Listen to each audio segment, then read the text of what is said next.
Guys, ये हमारा dialysis went पे पेशेंट है, डायलिसिस हो रहा है।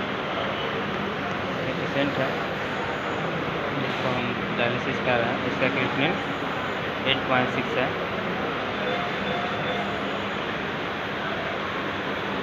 इसका BP 124/82, पल्स रेट 111 है। जिसको हम डायलिसिस पे इसको 1 लीटर पानी निकाल रहे हैं।